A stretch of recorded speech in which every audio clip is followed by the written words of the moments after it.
I'm going to call the Committee of the Whole meeting for Monday, November 20th to order. City Manager, would you call the roll, please? Deuter. Here. Barimus. Here. Hill. Here. Janko. Here. Jensen. Here, attending remotely due to family emergency. Thank you. Bram. Here. Cahill. Here. Toledo. Here. Park. Here. Nudera. Here. Bastido.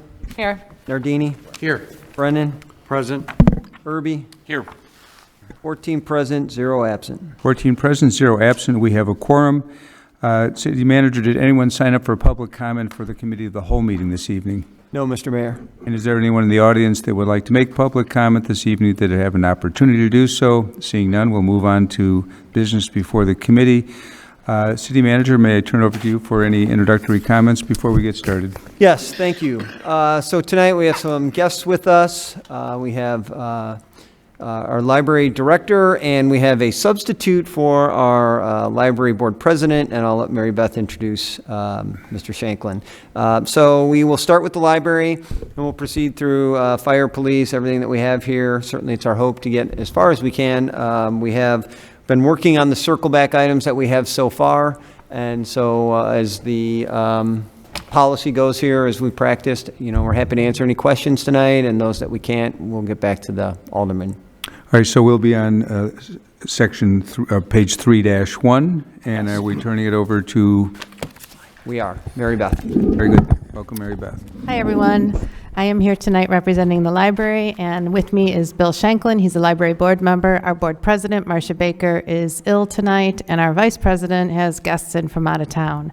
So Bill graciously agreed to do this morning. With the little twist of the arm. But no, it's really a pleasure to be here with you tonight to review the library's budget. As we reflect upon our 20th year anniversary of the new building, it's important to point out that our library is not just a place where books are stored. It's a vibrant hub for learning, information, and community engagement. It's a space where minds are nourished, ideas are born, and friendships are made. We are committed to managing our resources wisely to continue serving our community effectively. First, I'd like to highlight our commitment to maintaining our building. Our physical space is essential for the library's functionality, and maintaining it to the standards is our priority. Significant funds have been allocated for the upkeep and continued improvement of our building. A well-maintained, welcoming environment is crucial for our patrons to enjoy their library experience fully. In an increasingly digital world, we recognize the need to stay ahead of the curve in terms of technology. Our materials budget includes provisions that allow us to continue to increase the digital resources we offer patrons. The allocation for materials remains the same. However, a shift in spending accommodates the growing need for e-resources. Print is still the most popular format, but digital resource lending increases each year. Through September of this year, patrons have checked out more than 181,000 digital items. It's an increase of 15% over last year. Our collection is robust, and besides print and digital materials, patrons also have access to the very popular and often awe-inspiring Library of Extraordinary Things. The Library of Extraordinary Things include unique items that patrons can check out for fun and entertainment, like games, stream toys, small kitchen appliances, cake pans, pickleball sets, projectors, and knitting machines, to name a few. We are also committed to fostering our community's creative side with the Makery, Elmhurst Makerspace. The Makery turned 6 this year, and residents have embraced this creative space with monthly visits, often exceeding 700. The personal satisfaction from making and creating is evident on our patron faces as they proudly share their accomplishment with others. Whether they are making items for gifts, use in their small businesses or for personal use, the Makery is recognized in the community as a local gem. Collaboration is another cornerstone of the library's success. This year, we plan to strengthen partnerships with schools, community organizations, and local businesses. This dedication to more collaboration will not only maximize the reach and impact of our library's services, but also enhance our sustainability and expand our footprint in the community. Our most recent collaboration with Elmhurst University for the One Book, One Elmhurst program was very successful. This year's title was the acclaimed book, Three Girls from Bronzeville, by local Chicago author Dawn Turner. The author visit was held at the Frick Center and drew more than 176 attendees. Elmhurst book clubs, students, and other residents enjoyed an evening with the author. This collaboration with the university not only served as a bridge between the literary and academic world, but also strengthened our bond with our neighbors. Further, as stewards of public funds, we take our responsibilities seriously.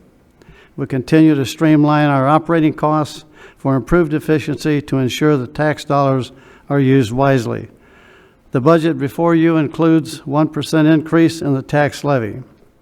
The Elmhurst Public Library continues to add services and spaces while levying modestly. In summary, our budget represents our commitment to the preservation of our space, a robust and relevant collection, creative pursuits and collaboration and partnerships with community entities. We are dedicated to ensuring that the library remains a vital resource for Elmhurst residents, a place that fosters knowledge, imagination, community spirit. We thank Mary Levin, the City Council, City Manager Grabowski, and the rest of the city staff for your continued support. Together, we contribute to our community's intellectual and cultural enrichment. Thank you, Mr. Shanklin. Director, do you want to supplement any comments? No, I think that says what we wanted to say here today, and I would welcome any questions about our budget. All right. We will open it up to anyone who would like to speak. Alderman Hill, our resident librarian, go ahead. Thank you, Mayor. And to that effect, I'd just like to announce that with 2 librarians on council, we are 200% more library friendly than previous councils. Please don't quote me on that. 100% more. So I'd like to actually address something that I did speak with the director about a little bit, and that is the Capital Replacement Library Fund on 3.7. And as I understand this is a fund used for capital project needs at the library, which is used to address them as they arise and to probably smooth out levy adjustments that would have to be made from year to year for projects like HVAC and electrical. And the question I started discussing with the director, and maybe I could ask her to expound on it a little bit, is we have quite a balance in that library fund of proposed to be over $2 million with as of 2024. And our library delivers excellent service, no doubt about it. It's a relatively new facility compared to some libraries in the area. And I have looked at some of the libraries and what similar funds they have as a capital replacement fund. And one I looked at was Downers that came to mind. Downers Grove has an excellent library. It's also a 5-star library like Elmhurst Library. And they have a much smaller capital replacement fund, although they do have a much older building. So I was wondering if you can speak to that a little bit, why we carry such a large balance in that fund and we seem to fund it fairly aggressively. And I'd like to know what the library's thinking is on that. Okay, so we spoke, well, we didn't speak, we emailed back and forth earlier, and I told Alderman Hill that we had an engineering study done in 2020. We also had a financial plan done in conjunction with the engineering study. And basically what the engineering study did was map out for the next 10 years, 20 years actually, how far our major repairs would be needed. So in conjunction with that engineering study, and then in conjunction with our financing study, we are funding the Capital Reserve Fund at $250,000 each year out of our general fund budget, and then we will take money out of the capital replacement for repairs and maintenance, okay? So just like Alderman Toludo said in her summary today for the council, we hope to fund all of our future capital projects with this savings account as opposed to going out for higher taxes or for bonds. Okay, we will be seeing over the next couple of years some major expenses, probably in maintenance and repair. The building, although it looks fantastic, and it does look fantastic because we take such good care of it, is 20 years old. 2023 is 20 years old. So people still constantly refer to the library as the new library, but it is no longer new. So as everyone knows, it was time to have a study done at about 20 year. The 20-year mark is when major components can begin to age. And we know that we will be expecting repairs to some major systems. The Special Reserve Fund at 1.8 million this year, and it will be higher at the end of next year at about 2 million, will go to fund those. The other thing the study didn't look into was furniture replacement, which we've done a lot of recently. Again, at 20 years old and with all the traffic we have, furniture needed to be replaced, and we're continually doing that. It doesn't include any IT replacement or computer replacement. Computer replacement for the entire library happens about every 5 years, and we're pretty good at stretching for 5 years, but we have well over 200 plus computers in that building. Then we're talking about servers and other IT infrastructure. The other thing it didn't include was the roof. It didn't include the roof because the roof is about a 33 to 35 year expense. So our study only looked out 20 years. But the roof will eventually be a significant replacement factor, I'm sure. It could be as much as, I don't know, $750 to $1 million, I'm guessing. I don't know. It's a flat roof and it has gravel on top of it. So we're being really careful to fund this account and to fund it at a level that fits with the engineering study that we had performed. And again, our goal will be to not go out and have to take some large tax increase because we have to replace a roof or we have to replace the HVAC system. So that's our goal with funding that account. I can't speak to what Downers Grove is doing because I don't know enough about it. I'd have to talk to their director. But when you talked about that today, I did do a quick look on their website, and I know they have about $750,000 right now or some in their account for as much as I can see from what was available on the website. They've recently done some major renovations to their library. It is an old building, so I'm wondering if they spent some down. The other thing they're doing is they're funding their account back up again at about $350,000 per year I saw on their budget moving forward. So they're looking to grow their fund back up again. So again, for us at the library, you're looking at such a huge scale here of capital improvement. We have a much smaller scale of capital improvement, and our goal will be to make sure we're saving that money in order to fund those future capital repairs. We also know here that our community really does expect a really great looking library and a great looking town, and they really do appreciate it looking as good as it looks. So I hope that's answered your question. And I can tell you if anybody wants more information, wants to come over and sit with me and look at these documents I have and look at these plans I have, I can show you everything that we have planned out for the next coming 10 years and then beyond that. Okay? Thank you. You're good. Just another comment, please. Another time? One more question. Oh, yes, go right ahead. Thank you, Mayor. So I guess what I'm thinking of when I look at this is maybe it would benefit, and I agree with the budget this year. I support the budget as it's presented right now from the library, but I think it would be helpful to have some of that context going forward in years so we can see how our library does compare in terms of funding with other libraries and get a sense of what other, it'd be hard to do, I suppose, because we're looking at different ages of buildings and different projects, but again, to get a sense of that, because it does seem a little high to me. And then again, I don't know the details. I've looked at what's forecast in the report with the page you sent to me, but I don't know enough about it to opine. But getting a sense of that might be helpful in years forward to get some sort of idea if that's in line with other libraries. And I don't know if that we benefit from that in other places.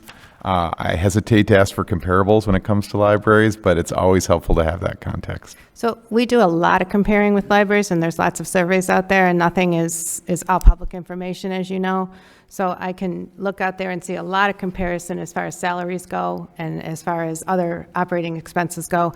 I don't have as much available at my fingertips with surveys that are performed about special reserve funds or capital replacement funds. What I can tell you is, and I'd have to do some research, I mean, I'm sure, probably guessing that we can find libraries that have higher balances than us and lower balances than us. I think it's really important to keep that balance, to keep a decent balance so that we can fund those repairs. You can't see this document, but what I will show you here, what I'm holding in my hand, is when we had our financial study done in conjunction with an engineering study. The consultant we brought in actually did a little bit of a study and mapped Elmhurst Public Library with other libraries in the state and where we fall on a chart as far as like Elmhurst Library versus operating budget of other libraries versus population size versus the EAV and versus, I already said operating budgets, yeah. So we actually fall almost all the time right in the middle of the pack, which is really excellent. We aren't Oak Park, which, levies has a $10 million budget. We are right in the middle of where we are. We also aren't one of the lower end communities because we do have a decent tax base here in this community. This other chart that I have here compares us with Cook Memorial Library, which is Libertyville, with Oak Park Library, Barrington, Downers Grove, Geneva, and Glen Ellen, all pretty comparable libraries. We can't compare ourselves with Schaumburg, with Naperville, with Arlington Heights, because they're much bigger than we are. So these libraries that I just spoke of are all about the same population size. Some of them have larger budgets than we do. Like I said, Oak Park is way up there. They're an outlier as far as our size goes. But when I look at this chart, which you can't see now, but I'd be happy to pass it on to you, you can see that we're just about, again, we're right at that nice middle point almost all the way across as far as, our population comparables, our tax rate. We're right in that middle. Geneva, Oak Park, and even Glen Ellen are slightly higher than we are. A couple communities like Barrington are slightly lower, but we aren't at either end of any spectrum. So that gives you a little bit of background into this, and that helps it all. And I can provide this data for you. And I welcome anyone, if you want more information, to always come talk to me at the library, make an appointment. I'd be more than happy to sit with you and show you more of this. I don't bring it all to you here because it would be an overload of paper and other information. Okay? Thank you. All right. Alderman Nardini. Thanks. Very briefly, I grew up here and I'm in retail. The service, the customer interaction I see at the Elmhurst Library and the services you provide, you're one of our jewels. I'm lucky to have you in this town. Thank you. Alderman Bram. Thank you. I also agree with Alderman Nardini's comments. The library has been a jewel. Services, keeping up to speed with what the customers, what our patrons want every year is incredible. Every year I say I'm going to use the Makery, and every year I have not to date. So I'm going to make a promise before next year's budget cycle. I'll be using the Makery at least. Can we get a circle back on that, City Manager? Yeah. I'll bring it in to show. Just a couple of questions. One of which, a couple of years ago, when you were here, Mary Beth, you made comments on social services being offered at the library. I'm assuming it's on page 3-6, if that did move forward, in line item 530110. My eyes are a little bit better today. I can read the numbers. Is that the line item where the social services fall? Has that been implemented? And if so, how's it going? So actually, our social services are within our salary line because it's a staff member. However, earlier this year in June, we lost our social services specialist to a tragic accident. So it was pretty devastating for our staff. She had just gotten everything back kind of up and running after COVID, and we were really starting to set the pace to really make some improvements.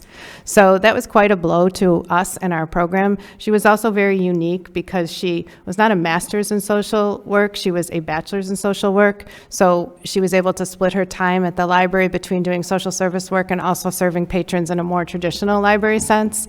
And I think if we had a master's in library social work, the person might have wanted to be kind of solely dedicated to social work. And here in Elmhurst, we don't need someone full-time. So what we did do is we have a staff member who we felt her credentials were well-suited to taking over the position. She has a bachelor's degree in psychology, and she's getting a master's degree in industrial and organizational psychology right now from Elmhurst University. And she works with me on the road. She's on the Rotary Club with me, so she's in touch with all these different social service agencies.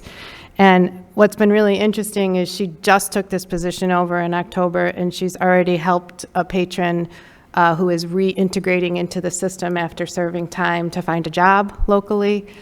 She's been helping him get into touch with resources where he could possibly find housing and other things like that. So for her first thing to have to do, it was like a really big thing, but she's also doing all kinds of other things and just getting up to speed now. So it is up and running, and it has been, and our social services specialist who we had before, she was well loved. She was really making some great inroads into the community and connecting with all our different agencies like the UCCA and to name a few, there's a lot more, EWAN and all those other agencies that exist here in Elmhurst. And it was just really sad and unfortunate that we lost her. But because the program was successful and we really were seeing great results in our community, we decided to continue to fund it. So that is included in the salary line as a staff member, okay?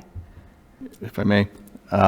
That's great. It's great to hear that it did get kickstarted, and I'm sorry to hear about the issues that you've had with it, but I'm glad to hear that. What is then the professional services line item? So professional services is like any consultants we would hire, background checks. That actually is where we take the money that we pay to the city for the services you provide to us. So that's the biggest expense out of that line. So that's where those funds come from. So anything like that. There's a couple other things in that line. It's kind of that title and that description has been here from before I was here, but that's what it is. And the last question would be parking. I see that there has been in the past parking lot improvements, back in 2021, about 250,000. And obviously maintenance, it needs to be ongoing with something like that. How is overall parking? I mean, is it enough for the demand that the library does take on, or is there a need for more parking? What are your thoughts on parking in general? Not the maintenance, just parking in general, meeting your patrons' needs. So it used to be our biggest problem, and then COVID happened, and then we didn't have that problem anymore. And now we're seeing days when it's filling up again. So I'm actually really happy to have that problem back, because it means that we're being used again and people are back and they're back in the library using our services, staying all day, all that good stuff.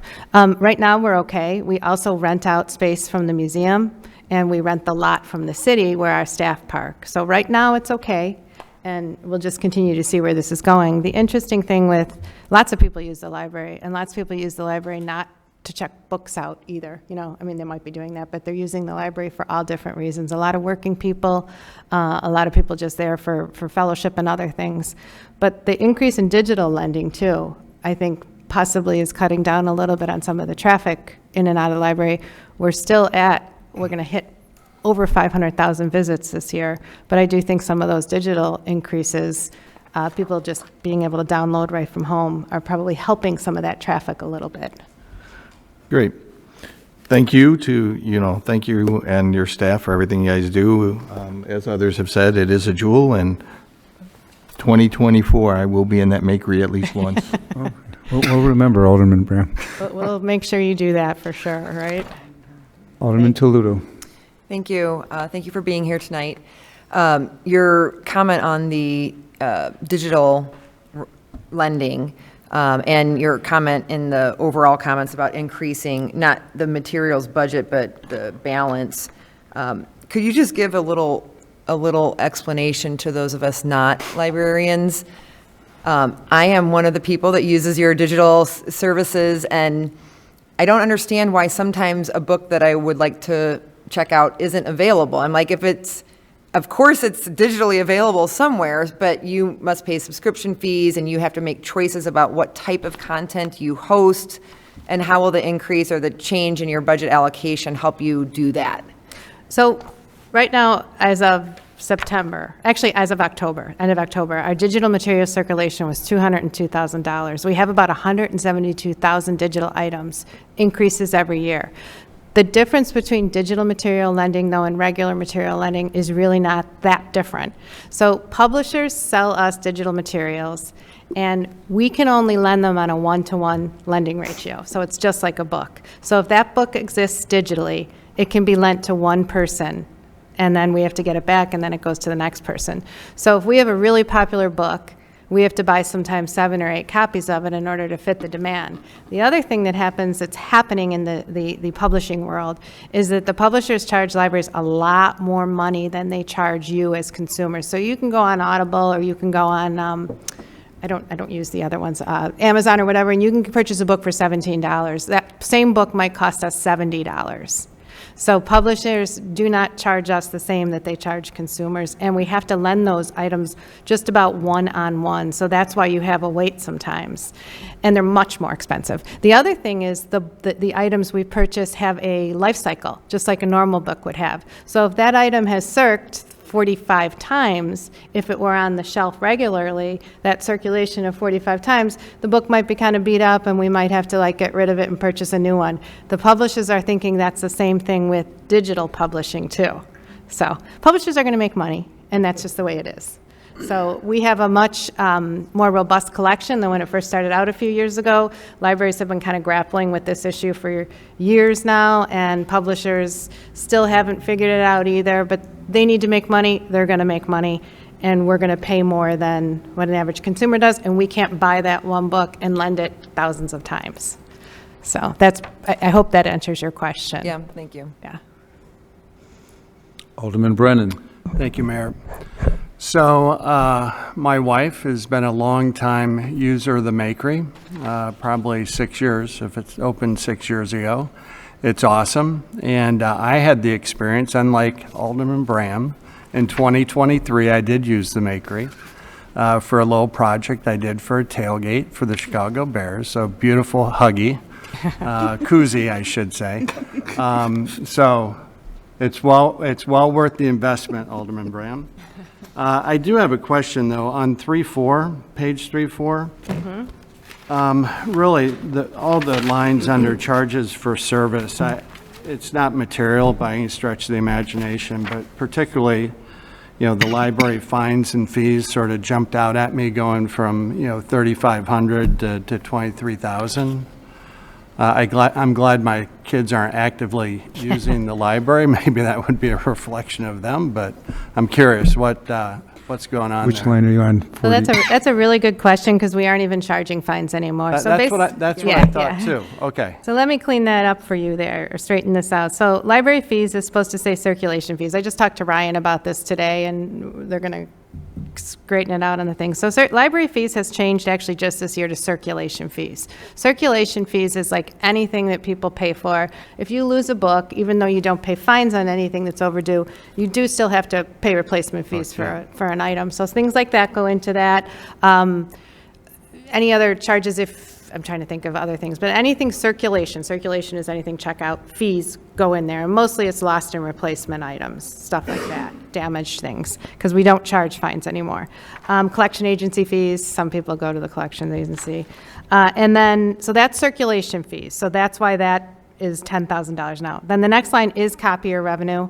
That's just copier revenue. And then the line under that, which is 440110, is Makery supplies, okay? So prior to this budget, Makery supplies were thrown in with copier revenue because it was a new supply line and we weren't exactly sure where to put it. It didn't make any sense, and it didn't allow it. We did track it separately, but it's going to be much more trackable here and trackable for the public. So that's why that's $23,000. What are Makery supplies? Those are things we sell in the Makery for patrons to use. Some of the mugs for the sublimation printer, all different supplies that people can buy in the Makery. When we sell supplies in the Makery to people, we only charge them the cost that it costs us to buy them. We aren't making any money on them, okay? So those lines are just, we did change them this year. I think that when I sent the budget over, it didn't get changed in here, but it makes much more sense. And in our budget, those funds are listed out, Gotcha. okay? One follow-up. I felt the fees that I was charged for my project were very reasonable, so thank you. Good. Thank you. We all know what we're getting for Christmas on the council. Yeah. Other discussion? Alderman Irby. Thank you, Mayor. The library is great, and I think I want to respond to what Alderman Hill was talking about with the capital budget that you've got at the 2 million or coming up on 2 million. If you look at your property in general, when you're doing like a repair and maintenance budget or like I said, a capital budget, so you don't have to go out and go to bond or try to come up with alternative funds. If you take the price of the building, if I remember correctly, 20 years ago, that was a 40 million or was it 80 million? No, it was less than that. I want to say $24 million building. Can you repeat that again? $24 million 24. building, maybe? Yeah. So if you divide that, say, by 40 to maybe even an 80-year life, you're going to come up with this number that you're putting in that fund every year. Mm-hmm. So I think it sounds reasonable. In other words, I don't know if you have to compare to other properties because each property is unique in its own footprint, its own demands, its replacement cost. Mm-hmm. You know, if something happened where we had to rebuild the building completely, God forbid, you know, it's going to take more than 2 million in that account to fix it. Of course, we'd go to bond if whatever, but the point is that does happen. And so I think, you know, maybe that number should even be bigger, like 500,000 almost. Or if you said Oak Park was at 350. No, we're at 1.9 right now. We'll be at 2 million next year, but again, I see what we're your funding incremental adds 250 per a year. Exactly, yeah. So 250 sounds even light to me, but that's just how comfortable you are with that building going 80 years or not. So. Yeah, I mean, it's in great shape. It was interesting too. We renew our library insurance this meeting tomorrow night, and the insurance costs are up because replacement costs are up, which Right. I'm sure you've experienced that too. But yeah, it's a well-maintained building. It will continue to be well-maintained, and it's pretty timeless. The other thing that our library is not going to need, or our town is not going to need, is a bigger library, okay?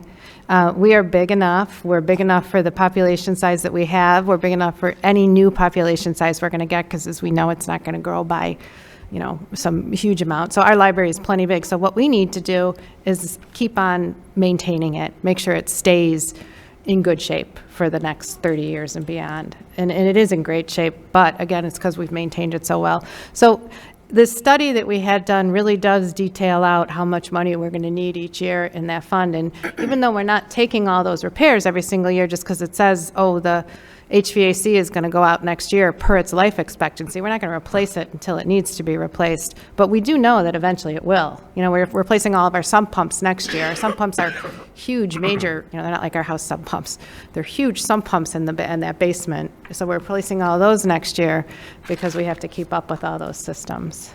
But and I could do a comparison with other libraries, and if you'd like me to do that, I can. And you're going to find it all over the place, I think. So. Right. Thank you. Thank you. Anyone else? Our second resident librarian, Alderman Schenko. That's right. As the other librarian on the council, I just want to say that I appreciate what the budget reflects overall, especially for our 5-star services, and that I love the Makery. Even my son has been there multiple times to make various things. So, thank you. Thank you. I love All right. it too. I just haven't been there. Alderman Ramus. Thank you. I just want to ask a quick question. You spoke about purchasing and replacing books and digital copies. I use the Libby app all the time, so I love it. Thank you. Where are those material costs, the replacement costs reflected in here, or purchasing? Is it under materials? All just under materials, okay, yeah. for the 900? Right, Okay. and we used to have our materials budget broken out into separate sections, like AV, material, books, print, periodicals, things like that. And during or right after the pandemic, we just combined that all into materials because it allowed us to transfer money a lot easier, because during the pandemic, print buying went way down and we had to really boost up our digital buying at that point. So we keep it all separately on our own budget within the library, you know, break out all those lines, but it's easier for reporting here for the public. Thank you. All right. Well, thank you both for coming out. I think everyone's expressed the appreciation for our fine library, and I think for those of us that have been here and watched the budget, you've been a very good steward of the public dollar, which we also appreciate. So thank you both. Thank you all. Thank you, everyone. Thank you. Thank you. Thanks, Jerry. Library's done. Thanks for being here. Jim, we'll see you later.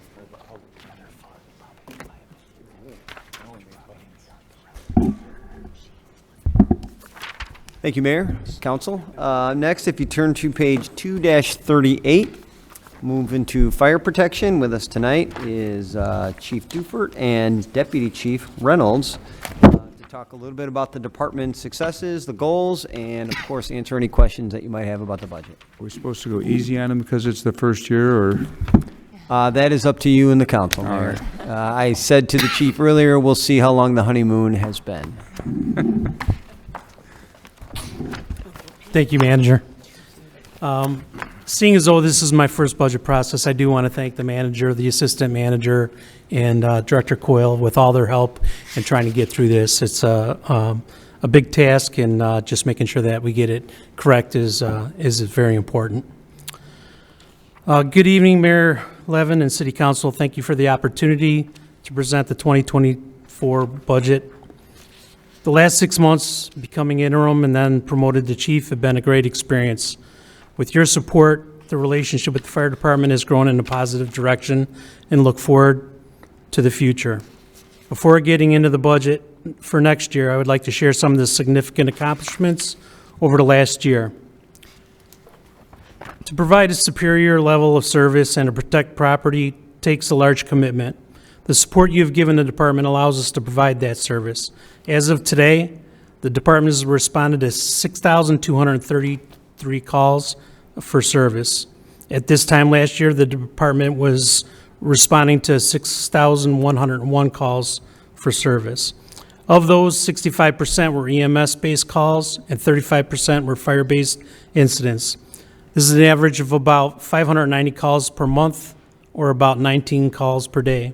These numbers keep going up. The department has logged more than 13,687 hours as of today of training. That comes to an average of about 360 hours per person so far this year. We did a short study on tenure of the department and found even in the last 3 years, the department has become younger. The department is in the middle of our, in the middle of our ISO evaluation, which is done approximately every 5 years. The department goal is to retain our ISO 1 certification. That certification is based on several factors. They include dispatch capabilities, fire suppression, training, public education, fire prevention, water distribution, and finally, community outreach. We transformed our outdated paper-based policy and procedure manuals to a cloud-based application called Lexipol. It's basically taken over 170 policies that were reviewed and changed to reflect in real time. Next year, we'll be doing the same, but with procedures. This keeps us updated with the latest mandates and legislation. It also gives us accessibility to future grant money. All this allows us to reduce risk and cost, meet training mandates, and be more efficient. This year, the department was awarded a grant from Illinois Senator Susie Gloyak Hilton for $850,000 to purchase a Pierce fire engine. That is scheduled to be delivered sometime in late 2024 or early 2025. We put in service a brand-new Ford Explorer hybrid command vehicle. That's my vehicle. In 2022, we completed 2,331 inspections. So far this year, we've completed 2,404 inspections with over a month left in the year. We replaced a person in the Fire Prevention Bureau to continue towards meeting the needs of the community. The Public Education Division continues to partner with the Communications Department to maximize community outreach, which is integral with our ISO process. These and the Pancake Breakfast, which introduces our department's annual report, our safety night out with the police department, our open house, which was just last month, and a very popular New Year's Eve bash at Fire Station number 2. The The department would like to continue with our junior firefighters program, which gives those interested in entering the fire service a taste of what it's like to be a firefighter. Our command staff attended a civil leadership academy class on labor negotiations. We are looking into the feasibility of starting a citizens fire academy where residents can come and learn more about the fire service. Finally, in case you missed it, on the front page of the Elmhurst Independent last week, on the front page, we did, the caption reads, "The fire department celebrates promotions." We promoted one battalion chief to deputy chief, a lieutenant to battalion chief, and a firefighter to lieutenant. We also hired 2 new firefighters from eligibility list. Earlier this year, we promoted a battalion chief to chief, a lieutenant to battalion chief, and 2 firefighters to lieutenant. And that's all thank you to you. Some of our goals for 2024. The mission and values of the department have not changed. We strive to provide the highest quality of services for those who live, work, and visit the community, while remembering that we are strongest by putting our people first. We will work towards our ISO to retain a Class 1 certification. We keep reimagining the fire department in ways to be the most efficient and to maintain services at the highest level. This will be done through changes in our running orders and our apparatus responses. We'll continue to promote and hire for vacated positions. We've put in service we're putting in service new portable radios through the ETSB, which is the Emergency Telephone System Board, and DUCOM, which is our dispatch center. That will greatly enhance local radio traffic and overall communications with our fire companies. We'd like to hire a part-time person in our Fire Prevention Bureau to be fully staffed. We continue target hazard assessment of the city and update resources as needed to ensure the fire department expands its capabilities as the city continues to grow. We'd like to begin the process through committee to replace and repair our existing training tower with a more state-of-the-art facility that poses significantly less health risks for our firefighters and reduced maintenance costs. An engineering study was done in 2019 to assess the status of the facility, and it was determined it would be more cost-effective to replace a portion of the tower as opposed to repairing the brick-and-mortar part of the building that still exists.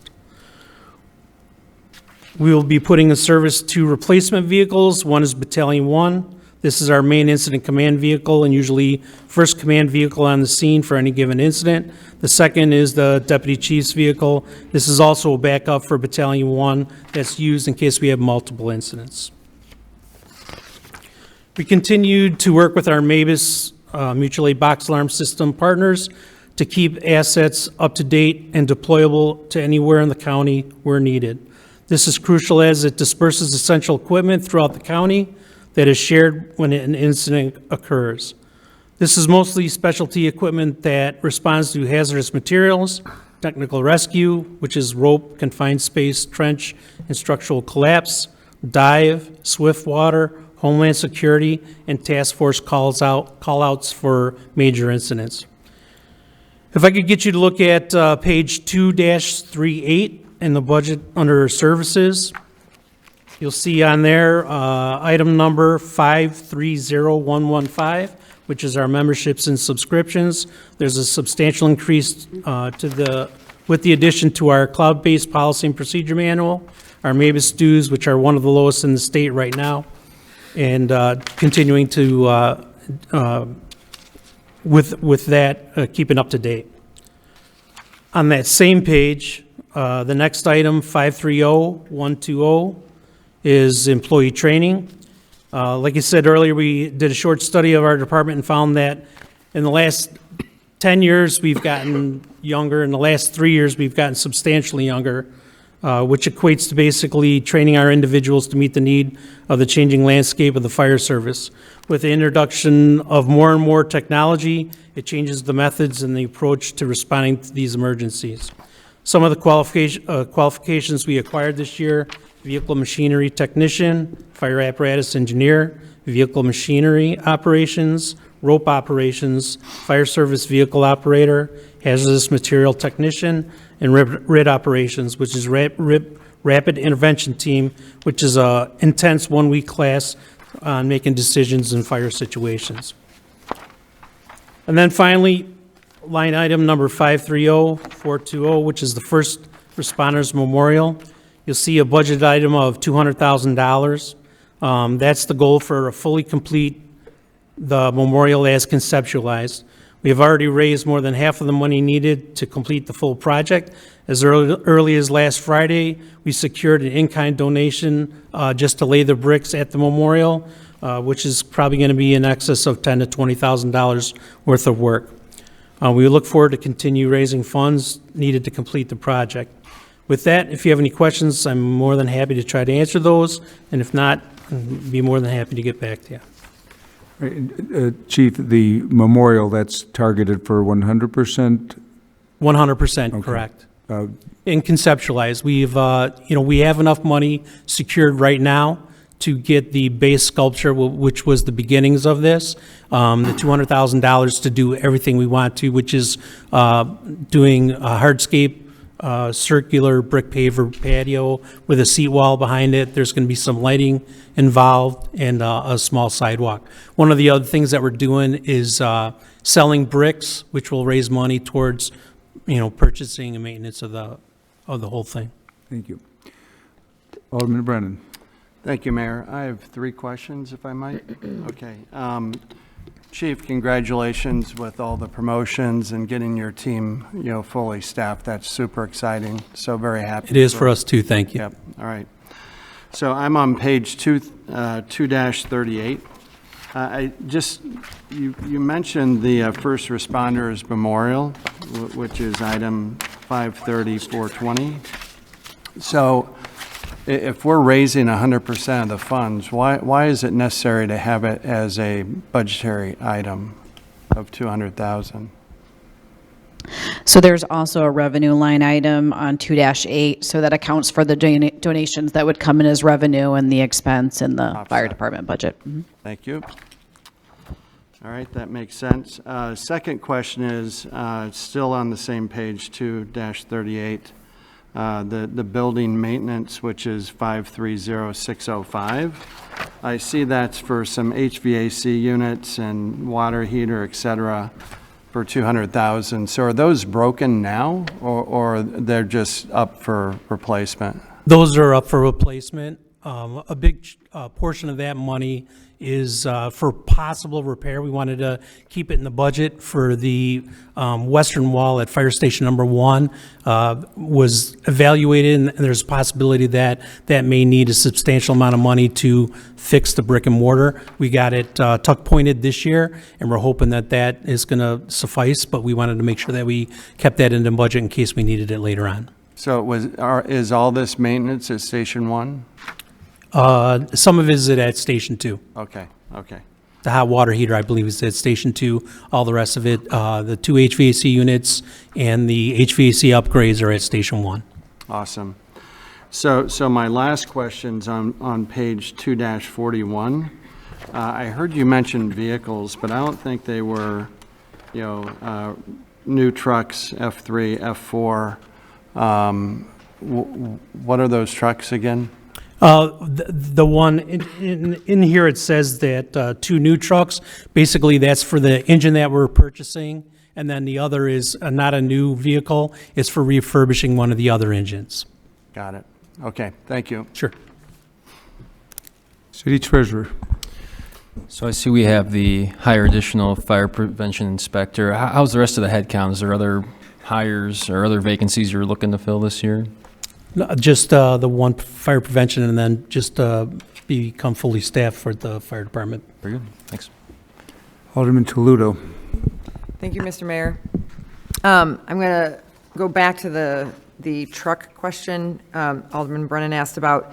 Is the grant money a different line item? So like the cost is shown on the the J form on 2-41 and on the budget line item, but I believe we got the $800,000 grant. So that's kind of like a push.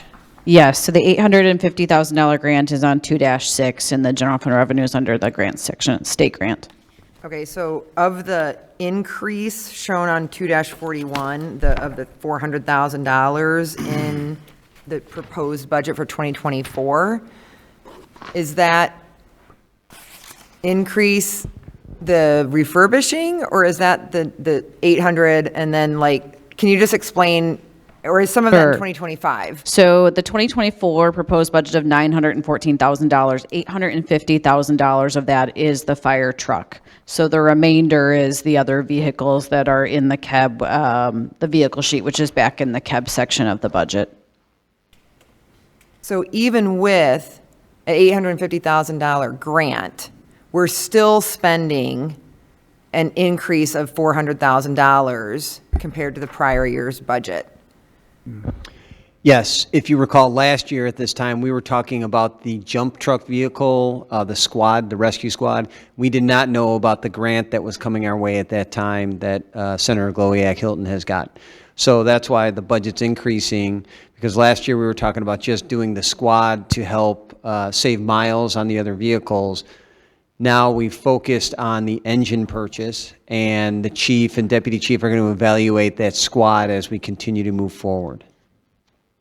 Does that explain it? So if we decide to not do that modified squad vehicle, then we won't spend the incremental 400? I'm just trying to understand. I think because of this grant, it's confusing of what we're actually doing and Sure. what's planned. So if you look at KEB page, where are we at? 100. 100, that is Fire Department Vehicle Replacement Schedule.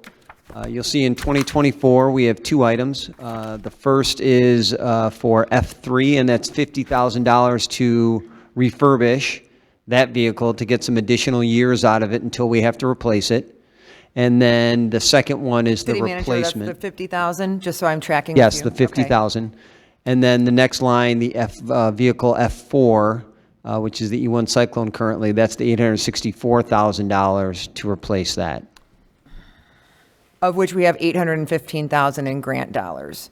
850. Okay. Correct. And so again, I still don't understand then the 400,000 budget increase. Because last year we only budgeted for the squad vehicle, which was a $400,000 purchase. Thank you. Yeah. Okay, thank you. It wasn't estimated to be 400,000. It was something less than that. But that is why we That we makes moved sense. from the squad vehicle to a full fire engine. Okay. Another follow-up on that particular item. So then in 2025, that is the replacement for F3? 2025 is F2, vehicle F2. Oh, yep, okay, and then 2026, there's another one. Correct. And we anticipate that we're refurbishing, so in hopes to push that out even further. And so the chief is talking with our vehicle supervisor, our fleet operations supervisor, to see how many more years and miles we can get out of those vehicles. And that is something that will be brought to the Public Affairs and Safety Committee, all of that planning.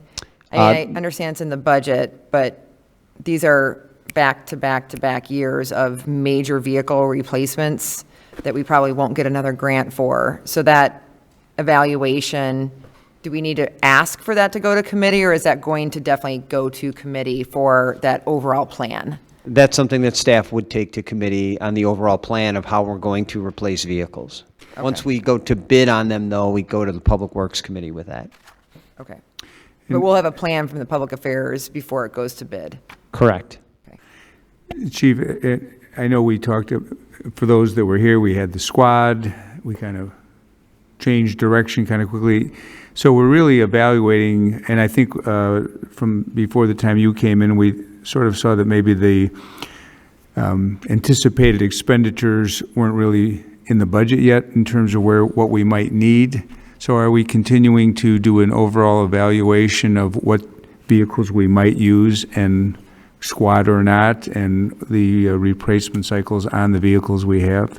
Exactly, Mayor. We're reevaluating month by month with all the, each vehicle, looking at ways to, if you look at in the CAB, on CAB 100, once again. You see that a ladder truck is in there for $2 million, a little over $2 million in 2029.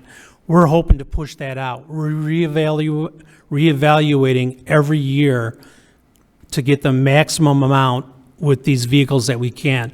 We're in the process right now of, redistributing, and this is something that, is kind of new to the fire service, but redistributing the miles to each vehicle instead of just having, the two frontline engines, the two frontline trucks taking a majority. What we would do is move them around so we can even out the mileage on all those, get them to last, some of them we can get to last a lot longer. Thank you. Alderman Toledo. Sorry, thank you. That was on that topic of the vehicles. I'll beat Alderman Bram to this question because I'm sure he'll have it on his list. There's no makery at the fire. As far as wages and overtime, you mentioned in your comments and thanked the council for approval of the promotions and the hires of the new firefighters. And part of the calculus there was that the fire department was getting overworked, a lot of overtime. We were paying a lot of money for overtime. While overtime has gone down from 2021, 2022 to 2023, the amount that it looks like we're going to end up paying in 2023 for overtime is about the same that is being proposed in 2024.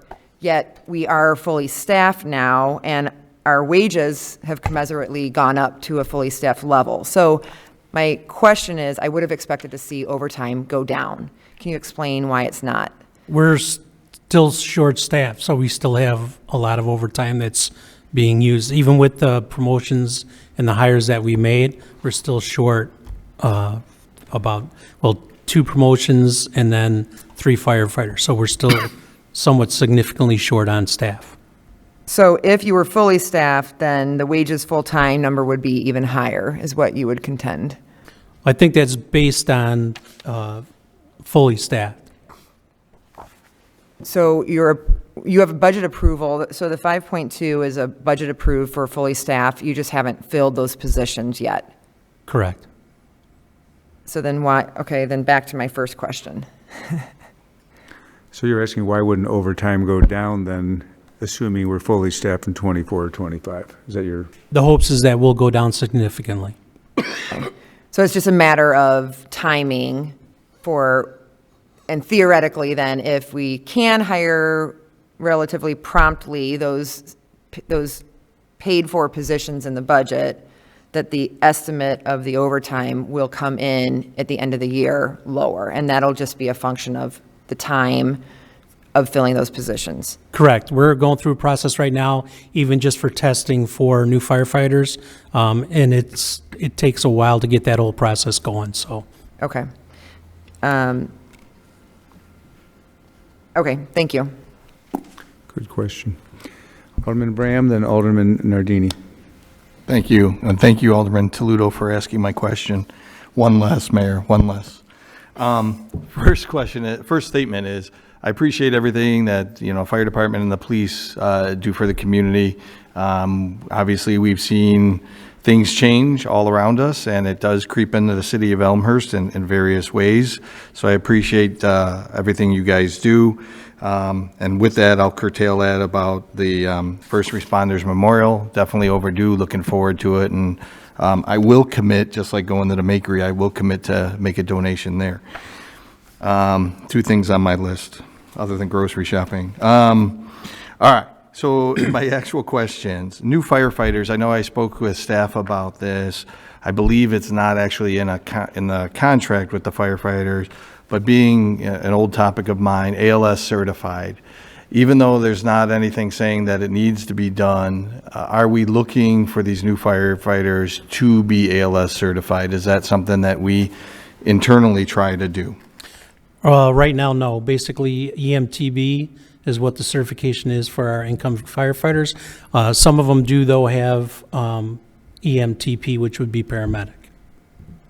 And the reason being, if you could expand on that, is there a reason or rationale behind it? I'm assuming, right, that there would be no additional cost to look for, or at least try to hire someone, and I forgot those letters already, so I'll just say ALS certified. Is there a reason behind not trying to go for that certification? Only because our employees right now are at the certification of the EMTB level. I think for us to say that you would have to be a paramedic would be a change in, what we require right now. Agreed. I guess I'll be a little bit more clear. I'm not saying what we require, a nice to have, right? I guess that's the difference. I understand we don't require it, but if we're seeing various candidates, I would hope that we would be looking for, not required, but looking for hiring someone who has that, I guess, more advanced certification. And I'm not saying, just so the public's clear, I'm not saying in regards to being on the ambulance. I'm not saying about getting rid of Metro. I'm not saying that. I'm just saying having more ALS certified, or whatever the letters you use, Chief, personnel on the firefighting staff is all. We can move on from that. Curtailing in the Metro contract, where are we in the contract since I've been gone for a couple of years? Are we in the beginning or the end? When is that? I'll have to look at that. That's one of the things I'm still working on, getting into in this new role, getting all that stuff all squared away. No problem. I respect that. Alderman, I can update you. We renewed that contract, I think, a year ago. A year ago? And it was I think, a 3-year contract with Metro. Yeah, I thought it was 2027. Okay, thank you. Again, It's to 2027. 2027? I understand this is a lot throwing at you, as you relatively recently were just sworn in as chief. Any thoughts on the rapid response vehicle, where it's at today? Do you see keeping it? Do you see expanding that? What are your thoughts on the rapid response vehicle? I see it right now as something that is beneficial to what our operations are right now. So I don't see any reason right now to get rid of it or expand it. So we're good where. We're still, like I said, reevaluating all of our calls every year. Like I said, we're already 200 calls right now, higher than we were at this time last year, but haven't seen a need to get a second one. We will always look at that. Thank you. Is it, and the city manager might know this as well, is it still at about $165,000 a year for the one vehicle and staffing that vehicle? Yeah, that was folded into the contract when we established that. I don't have the exact breakout with us, but we can get that for you if you'd like. Okay. Last comment is in regards to DUCOM. Holy cow, is that really skyrocketing? And maybe I should save this for the chief of police, but are they doing some infrastructure work? I mean, why does it seem to continue to increase? And I won't say significantly, but relatively significantly. I mean, $40,000 this upcoming fiscal year, another 34 plus. I mean, what are they doing that we're getting charged more and more money every single year? So just so everybody on the dais understands, DUCOM is our dispatch agency for both police and fire. It is countywide, and it is basically a municipally run organization. There's 2 other dispatch centers in the county. The sheriff's office does not dispatch anymore. Naperville and Addison Consolidated Dispatch. The Addison one is a different model than what DUCOM is. That is wholly run by the village of Addison, and they have contracts with other municipalities to dispatch, or fire districts to dispatch their public safety members. So Elmhurst, I'm proud to say, is a founding member of DUCOM, and I sit on the board along with Mayor Levin to vote and basically take care of the operations. I'm not on the executive board. But what's going on at DUCOM is, like most municipalities, inflation of expenses and mostly wages. We just settled a contract for the union at DUCOM. Their dispatchers are all union members. And so there was a significant retro payment for that because it was, I think, about 1.5 years in. The wages went up commensurate with comparables. It was a fair contract. And they're also increasing their supervisory roles there. We just went through a big study. I sit on a finance committee for DUCOM, and we just went through a big study comparing ourselves to like-sized dispatch centers, and we were very short on the supervisory side for the shifts. And so the new director came to us with a plan to increase that, and I found it important to agree with her on this because the liability that DUCOM and all of our communities have with that is significant. And if you can't have a supervisor there to help those dispatchers through the calls that they get and to kind of assess them afterwards, that can lead to some big problems. So that accounts for most of the increase that you're seeing. And just so everybody understands, the way that our DUCOM dues are split, and this is for everybody, 75% of the expenses go towards police and 25% are allocated to fire. And then the formula that constitutes our dues is made up of the number of sworn officers that we have on the police side, and then the fire side, which we changed about 2 or 3 years ago, is now 50% EAV and 50% call volume. Thank you. You're welcome. I'll follow up. Is there any technology updates coming? Yes, they're always working on technology updates, along with telecommunications, everything that is involved with that. I think we've just, in the last couple of years, all new radios for the police side, and I think fire's going to.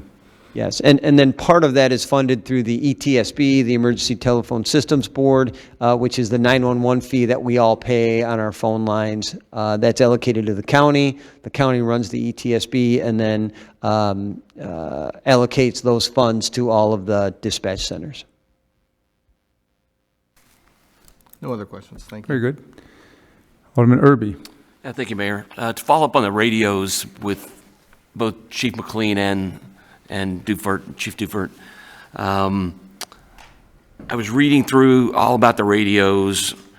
It appears we have 589 radios as of January 2023, and they're $15 a pop a month, which adds up to about $106,000 a year. And then we have, there's a question here when I get done. Johnson Controls has a maintenance contract for almost $156,000. And I'm wondering, well, why do we have that many radios? Number two, what does Johnson Controls do for us on top of the $15 a month for the radios? Yeah. So just kind of expand that for me. Sure, Alderman. So you're getting a little bit ahead of us. You're on 2-42, which is wireless radio, and we'll get to that right after we're done with fire. And that's the wireless alarm radios throughout the city that all of our businesses have. So we'll get to that budget in just a couple of minutes, if that's okay. Different from the radios that they carry for public safety communication. It's a one-way radio. I'm sorry, Alderman Nardini, I missed you. I still miss you, but go ahead. Thanks. Chief, following up on Alderman Toludo's question so that I understand it, salaries and wages full-time proposed is $5.2 million, and that currently is not representative of the staff that you have. You intend to hire up to that. And the overtime of 600 is an estimate of what you have right now lacking those to be hired employees. Did I follow that? Correct. A couple head nods? Yeah. Thanks, I get it.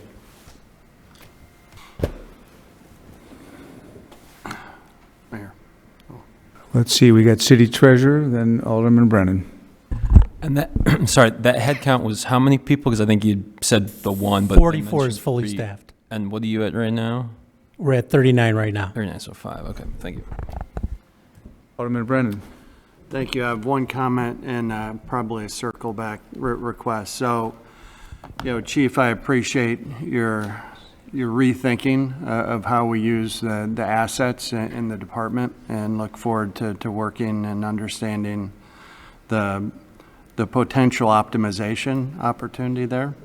The circle back on KEB 100, I was wondering, could we go back to 2018 with the same graph, but just information to 2018 through 2023?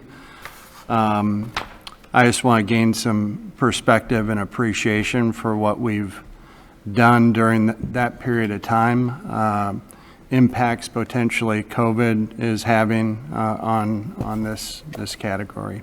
Sure. Thank you. Anyone else? All right, Chief, thank you. Did a Thank fine- you. Fine job. He's Next not year- quite off the Oh, yeah, hook yet. Trey, we Oh, yeah, we're going, Just in case, we'll keep him up here. So if you turn to page 2-42, that is our wireless radio alarm services. And what this is a program where we require businesses to have a wireless alarm system that will alert us for fire and No, just fire. so just fire alarms, and then they pay the city a monthly fee for that, and then we are able to better respond to businesses quicker in the event that one of the alarms is sounded. With that, Mayor, if anybody has questions, we're happy to answer them. Does the fee fully fund these operations? It does, and it also provides some funding for the fire department as well. Okay. Alderman Irby. Johnson Controls, 156,000. That is the company that installs and maintains those for us. So the $15 fee, DUCOM, is separate from the 156,000. Yes. DUCOM is a separate fee from Johnson Controls, yeah. Okay. Thank you.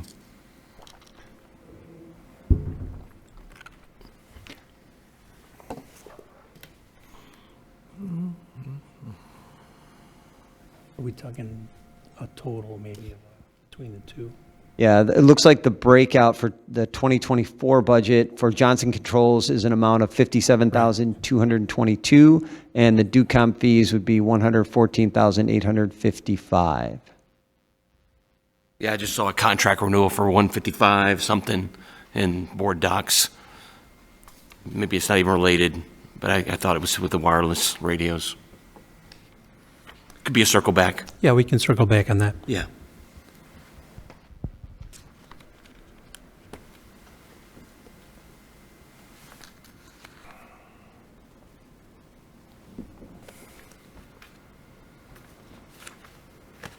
We'll go up to Emergency Service Disaster Administration, Civil Defense, ESDA, 244.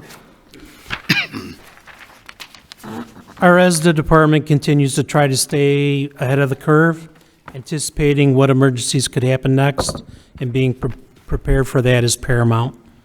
50% of our ESDA coordinator salary, benefits, and services are basically grant funded, which covers about 25% of the ESDA's total budget. We continue to monitor and maintain our emergency siren system, which is 6 sirens throughout town. We're in the midst, we just started the schedule for the York High School siren move in hopes that that project will be done in January of 2024. Our ESDA coordinator, Don Novak, is in the early stages of our city emergency plan, which is a 5-year rotating plan that encompasses different types of emergencies that could affect the city. One actually being the water main break that we had this year.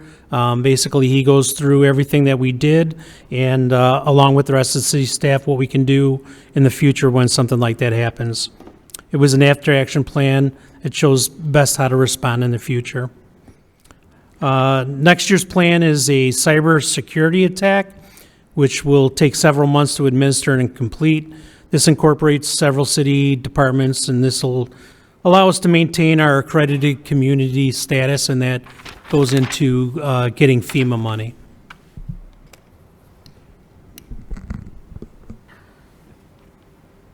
Alderman Hill.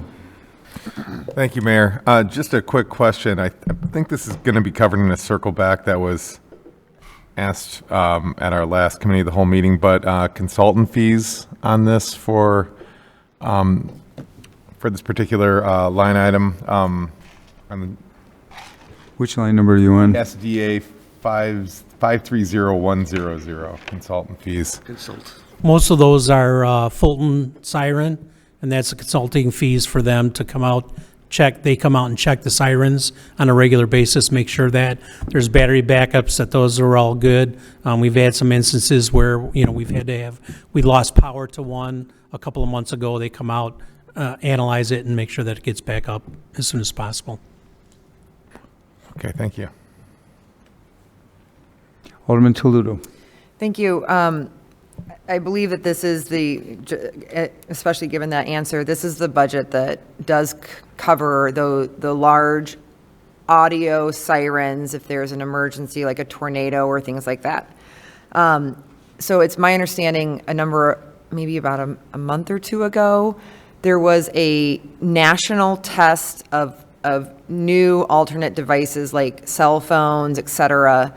Can you just talk a little bit about how this service that we have, that we fund in the city, interacts with kind of the state and federal agencies in that test?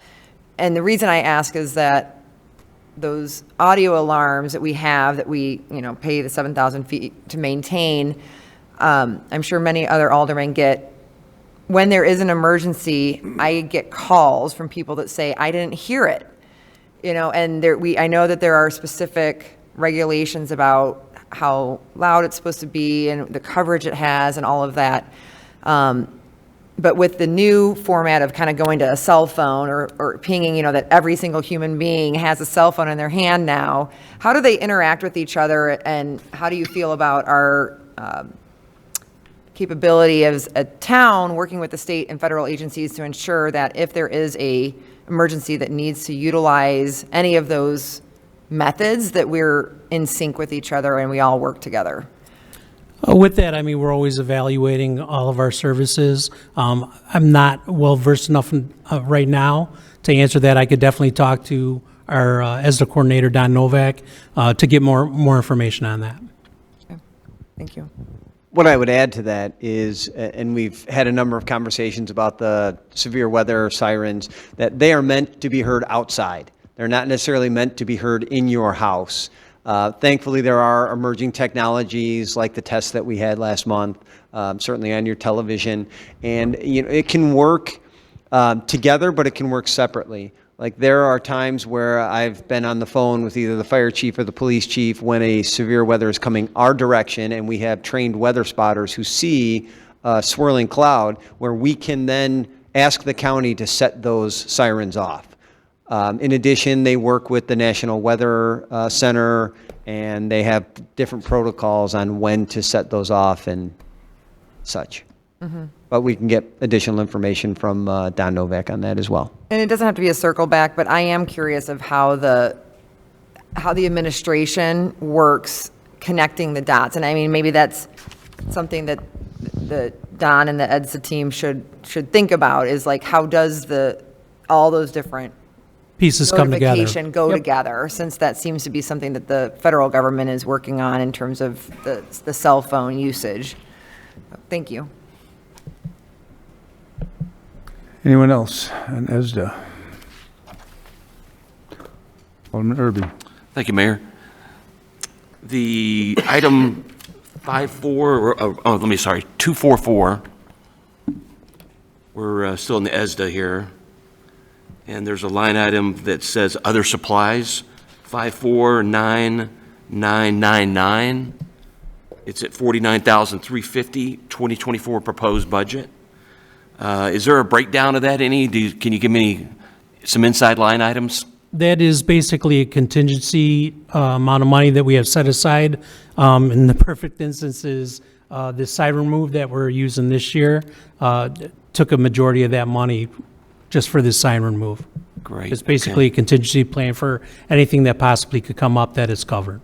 And then back to the concept we were talking about, Dan Novak doing the emergency planning. If we had, say, a rail that went off and lit up like it did in Ohio and totally ruined the community quite a bit for quite a long time, water supply.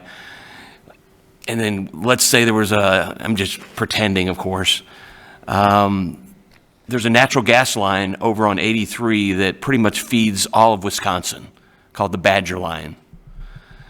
If one of those gas lines blew, it would be catastrophic. So how do we know that our emergency plans are tied in with the DuPage emergency plan, which is, quote, an environmental titled events versus stuff like a train or a gas pipeline, When you How get do into you get those two together and know that they're right? Well, what we do is, like I said, this is a rotating plan. In one of Don's plans, there is a rail derailment. There's one that's a tornado. There's all different kind of aspects of large-scale emergencies, and that basically gets scaled up, based on the size of the emergency. So once it gets beyond our control, like a large gas main or petroleum pipeline, then we're starting to bring in, county and then federal agencies to help us out. Yeah, because it would be a huge operation, obviously, and that kind of coincides with our NIMS, which is the Natural Incident Management System, and it basically works from the inside going out, and based on the scale of the emergency, you have assets that you can bring in. It's kind of like our MABUS assets. It's, basically throughout the county where, that one department has all rope rescue, one department has trench. And basically, because we don't have those incidents every day, we have access to those assets throughout the county. So not everybody has to have that. And it's the same way with these, larger scale incidents. We can bring, just like we have mutual aid with the fire department, the police department, Public Works also has that too, where we could bring in, people from other communities to help us out. great. That makes me feel better. Thank you. Alderman Nardini. Thank you. This is my first budget go-around. If, under commodities, I take issue with any line item that is other supplies, and it is pretty much 90% of all the commodities. Can we have a breakdown of that? I mean, one line is $200, $500, $500, and then listed as other supplies is $50,000. Can that be broken down? The short answer would be not really, because we put that in there in the event, as the chief said, in the event that there is some emergency that we can't foresee. That's what it's for. We've used that for stormwater flooding incidents. We've used it for some of our continuing ed, the supplies needed to do these large scale incidents, training for that kind of stuff. And as he's just said, the example is using it to relocate this siren. So we keep it in there. This is a unique budget in that we hope we don't have to use it, Alderman, but we have it in there in the event that we do. And how is it a unique, I trust your instinct, but I mean, I suppose that's what we're here to be doing, but how is this a unique fund?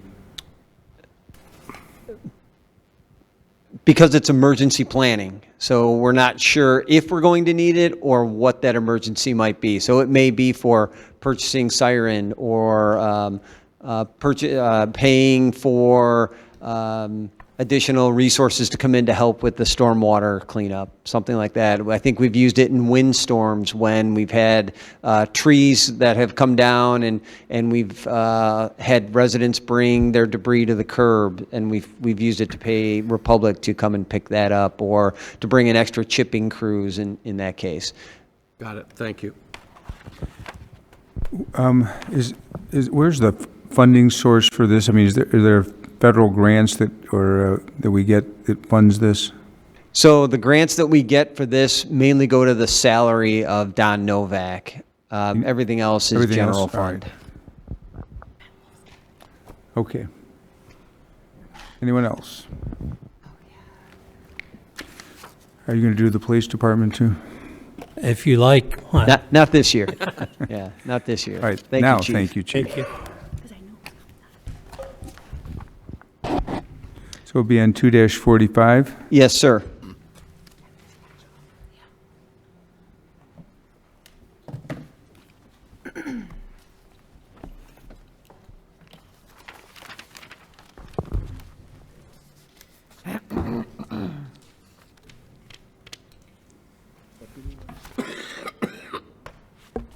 scary, isn't it?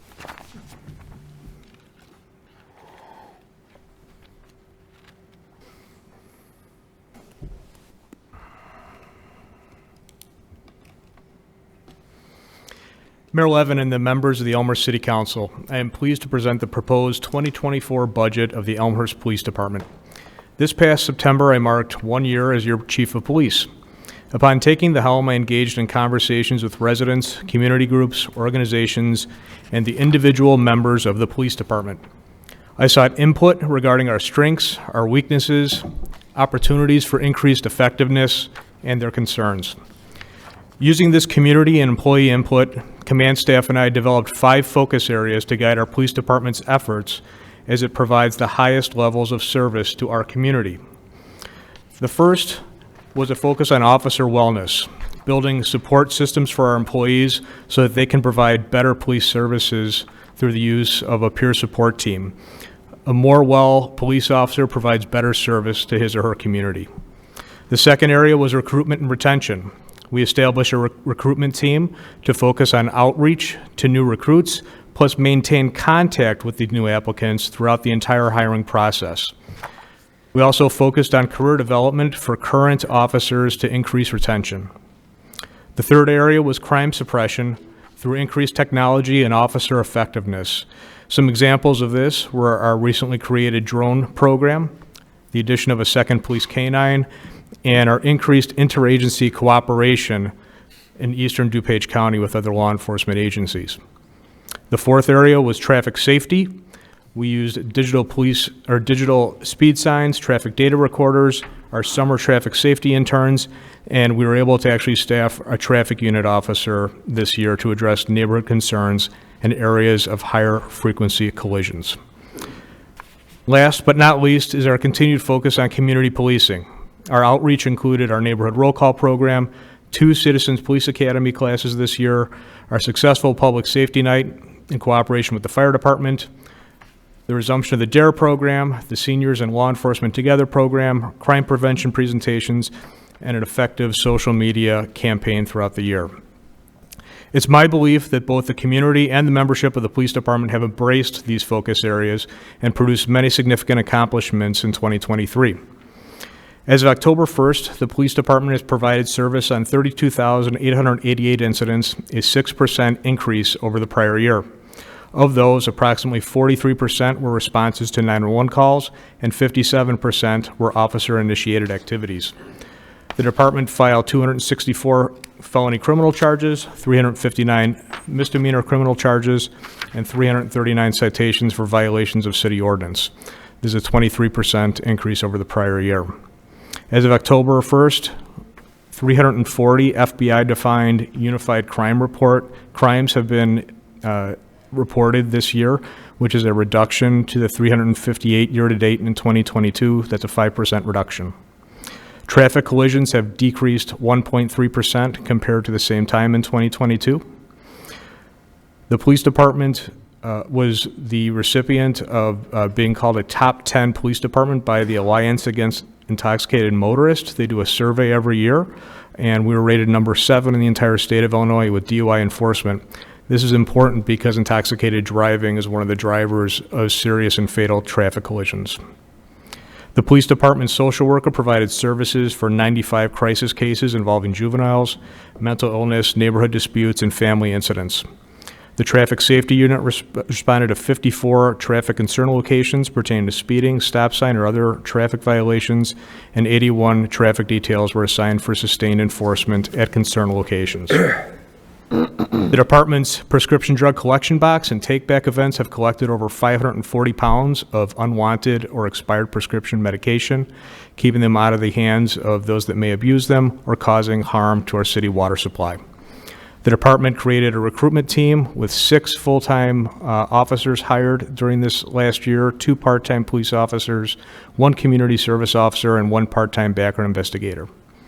The department had a successful community outreach year with the addition of 29 neighborhood roll calls with over 700 residents attending, and collectively all of our community outreach programs, neighborhood roll call, public safety night, and many others reached over 1,200 residents in person. To more effectively protect the community, the department created a 6-pilot first responder drone program and trained a 2nd police K-9 team with K-9 Tommy. Public safety education included a safe firearm storage program, active threat training presentations done for the Chamber of Commerce, Edward Elmhurst Healthcare, and community schools. Our police liaison officers also produced a Run, Hide, Fight education video for all District 205 staff. In a major change to our operations, we successfully implemented the local provisions of the Illinois Safety Act as it pertained to department training, documentation, and pretrial release charging documents. The department applied for and received approximately $350,000 in Illinois state grants for vehicle equipment, traffic enforcement, and organized retail crime interdiction. The department created a 6-officer peer support team that now provides wellness support and training to our staff members experiencing stress after a traumatic duty incident or a significant life challenge. Career development achievements over the past year included 6 members of our department promoted to ranks ranging from sergeant to deputy chief, 1 new K-9 officer, 1 new traffic unit officer, 1 new school resource officer, and 4 new detectives. The police department's professionalism and performance was recognized after an on-site assessment this year as we received a 4-year reaccreditation as a Tier 1 law enforcement agency by the Illinois Law Enforcement Accreditation Program, placing the Elmhurst Police Department in the top 5% of agencies in Illinois achieving this status. There will be an accreditation award at a future city council meeting. So looking to 2024, we're going to implement the selected police body-worn camera program in coordination with the new squad car camera system as approved by the City Council. We're going to apply for the 2024 IDOT Traffic Safety Grant to enhance traffic safety through the enforcement of DUI, seatbelt, and distracted driving enforcement. We're going to apply for a grant through the Illinois Law Enforcement Assistance System, ILEAS, for replacement of our end-of-life tasers. We're going to staff the 2-officer strategic mission team to address emerging crime trends that occur in our community. This focuses on increasing property crimes, organized retail theft, burglary, catalytic converter theft, and fleeing felony crime vehicles.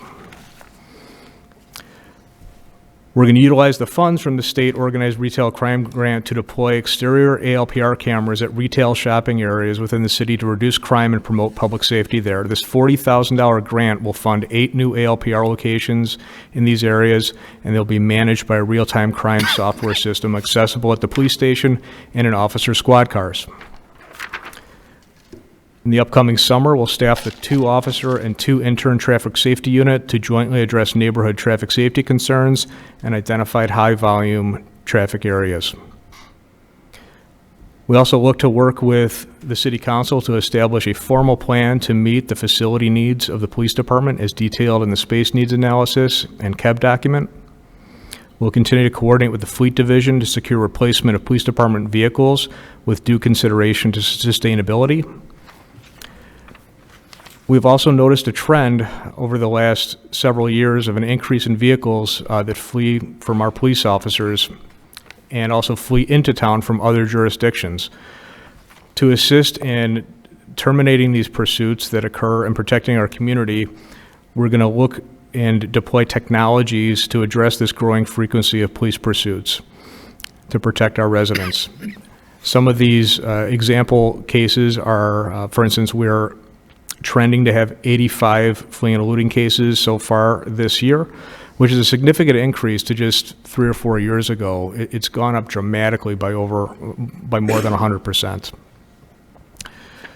We're going to stand up a research team in 2024 to study potential replacement of our legacy ALPR equipment, as much of it is slated to become out of warranty in the 2025-2026 years. And we're going to coordinate an internet safety education program with our youth commission and a renewed Lock It or Lose It crime prevention campaign with our communications department. Looking at the 2024 budget, some line items I'd just like to draw your attention to. The other services line item indicates an increase of approximately $147,000 due to our upcoming annual fees for the new body camera program and squad car camera program fees. The initial payment, the first payment for this program, is being paid for by federal asset forfeiture funds and DUI technology funds. The federal asset forfeiture paying for the officer body cameras and the DUI technology funds paying for the squad car cameras.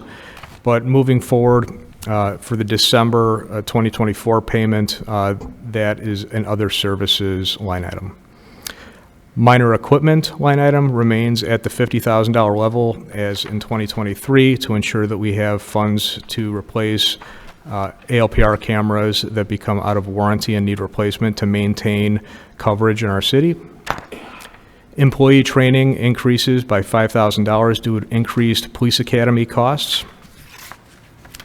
The DUCOM line item reflects a 4% increase.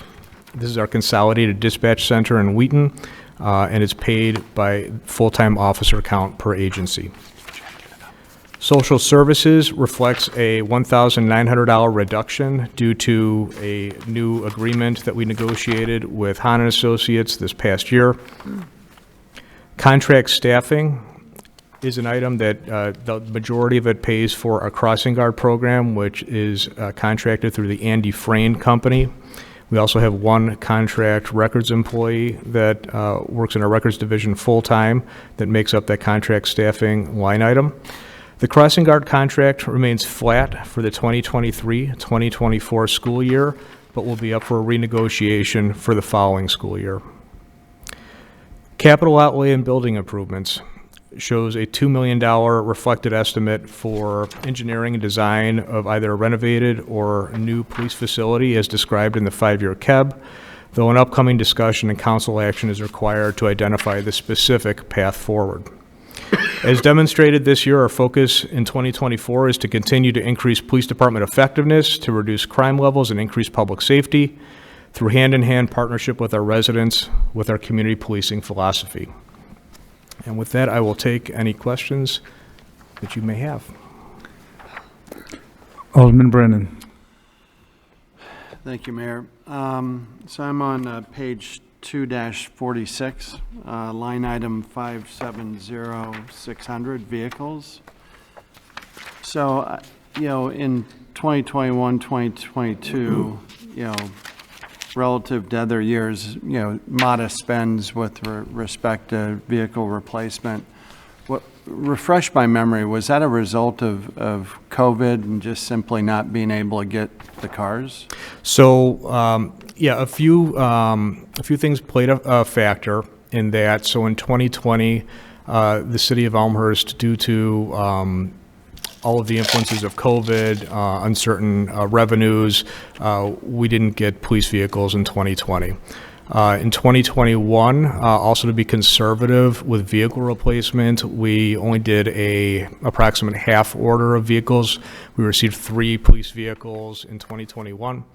And then in 2022, our makeup order, which was a large order of cars to make up for the past 2 years of only 3 cars being put into service, was canceled by our manufacturers. So we didn't get police vehicles in 2022. And finally, here in 2023, I'm happy to report we have started receiving marked police cars. Those vehicles began arriving. So when you look at 2024, we are still making up for the disruption of the past years. Something that, like many capital items, if you put it off, it doesn't go away. It's still there the following year.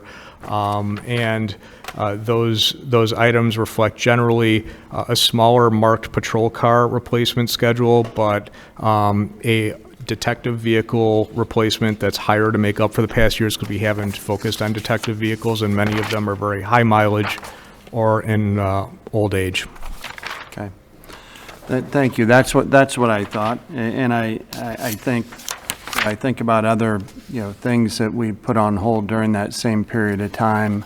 The planting of trees, et cetera. I mean, we had to catch up, right? So I get that. One additional question. So you talked about cameras and to help monitor areas of criminal activity from a retail perspective, and a grant of $40,000. my question, in 8 locations, I think you referenced, is that enough? No, Alderman. So I applied for $400,000 through this grant. That's the number I heard. I thought I just added a 0. Your memory Okay. was correct, yes. So we applied for $400,000 worth of real-time crime center software and a combination of ALPR cameras and just public safety cameras. It was our hope to be able to basically establish a real-time crime center at the Elmhurst Police Department to focus on our thriving business districts in downtown and also on Spring Road, and also the areas that we have documented retail crime where a number of our retail stores at. So grocery areas, shopping centers. We had a big ask. We got a 10% award of what we asked for, and we came up with a plan to do the best we could with the 10%. So is there a plan B? Maybe not a $400,000 plan fully granted, but, is it, just is it linear? So if we threw in another $80,000, does that mean we get 16 more locations covered, or how does that work? So obviously, if you spend more money, you can obviously put in more cameras. I will say the areas that were of the most concern of us are covered by our current plan. I think where we really pulled back was on the real-time crime software side. We wanted to have a system that would integrate a lot of different cameras throughout the city, and we had to focus more on an ALPR-based real-time crime center software system due to the lesser award. I'm happy to indicate that the company we are working with on this actually I think is giving us a very good deal with the cameras and the software for this $40,000 amount. One thing that we did learn in working on this project over the last few months as part of the grant was that we were able to integrate cameras that some of the private businesses already have or are actually putting in right now into the system. So that actually, I think, takes a lot of the weight off the city on having to put up cameras if private businesses can integrate their cameras into our monitoring. Interesting.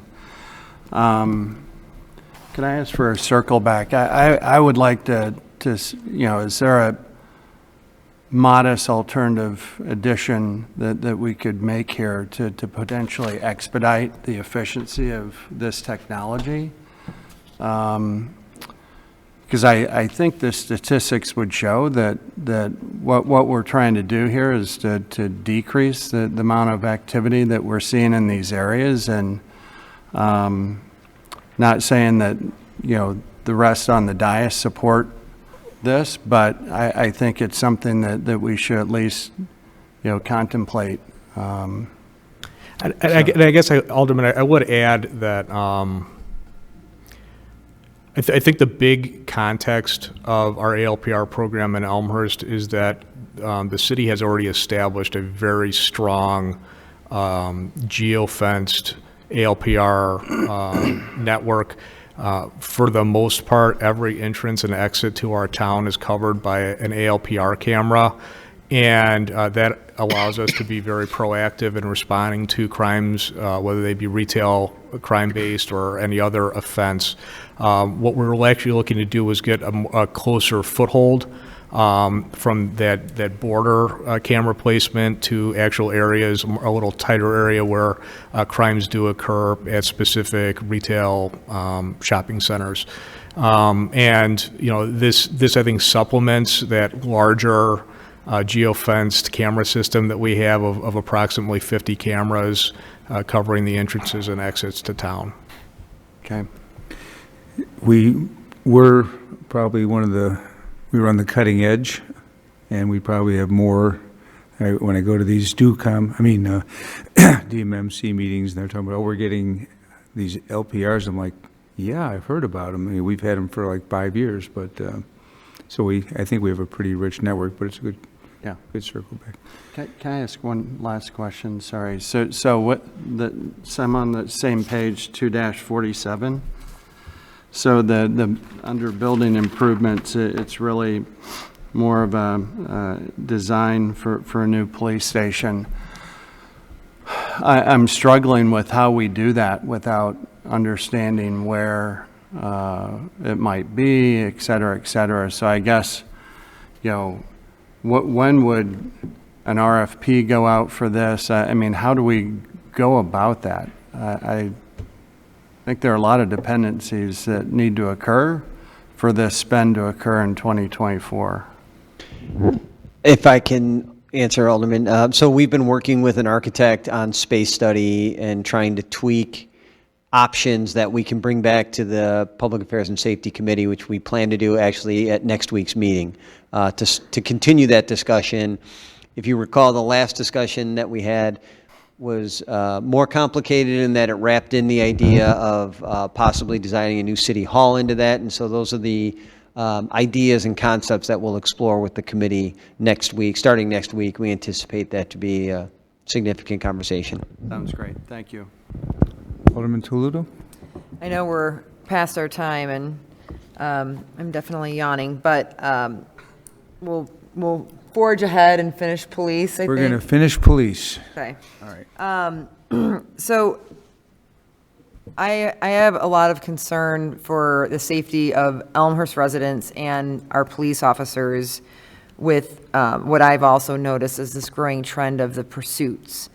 And you mentioned it both on your written comments on 1-57 and in your verbal summary about identifying and deploying pursuit termination technologies to address this trend. It's a two-part question. First off, can you just, for us non-police folks, give some examples of what those types of technologies are and how they work? And then secondly, is there a line item in the budget that supports the purchase and implementation of those technologies? So I'm gonna answer the second part first, so I don't forget it. Yes, minor equipment, that amount is in there. And basically what we're looking at here, I guess I'll start off with some examples. Earlier this year, I was alarmed for the public safety of the community by a pursuit that entered our town from outside, and it drove down a road towards a school at dismissal time, and the vehicle that was fleeing actually even struck a school bus. Fortunately, no children were aboard that bus. It was just the driver, and nobody was injured. That pursuit then caused 2 subsequent crashes after that, and we knew it was coming. We knew this was coming our way, and my officers and my department had nothing to do to stop this. We couldn't slow it down. We couldn't prevent the person from driving down that road towards that school. And it was basically something that's been an ongoing trend. This was probably the most egregious example of danger to the community that we knew was coming our way, and we didn't have the tools to intervene on. And unfortunately, this trend is continuing to increase. More people flee from police officers for all types of offenses, some super serious, like the one last week, armed robbers entering town with guns, some very minor. Our pursuit policy has not changed. The Elmhurst Police Department will only engage in a pursuit if it is a forcible felony, a violent crime that is a danger to our community. We don't engage in pursuits for traffic violators or low-level property crimes. However, that doesn't mean that those things cannot enter our city from outside. So certain technologies have been around for many decades, like stop sticks. However, they're dangerous for the officer because they have to stand on the side of the road and throw a stop stick out in front of a moving car that's going at high speed. So we've been looking for technologies that are perhaps a little more expensive but dramatically safer. There's now technologies where you can place a case on the side of the road, take out a remote control, and an officer can stand 100 feet away, deploy the stop sticks from complete safety, as long as you've picked an area that is not a sensitive area, a safe area, and then deflate tires if somebody's entering our community and they meet those high-level serious crimes. There's also other technologies with GPS that basically, instead of an officer having to chase a vehicle because it is a serious crime directly behind it, you can deploy a GPS tag and then back off the car. Hopefully, the person fleeing doesn't see the police behind them and slows down, improves their driving a little bit better, and it's safer for everybody. And then we can coordinate with other units to respond to wherever this vehicle stops because we know its GPS location. So those are the technology we're looking at. Some neighboring jurisdictions have already bought some of these technologies, and we've seen them work. And so we've been evaluating them over the last several months, and feel that with the frequency that these things are occurring in our city, these would be good technologies for us to adopt in order to address this trend.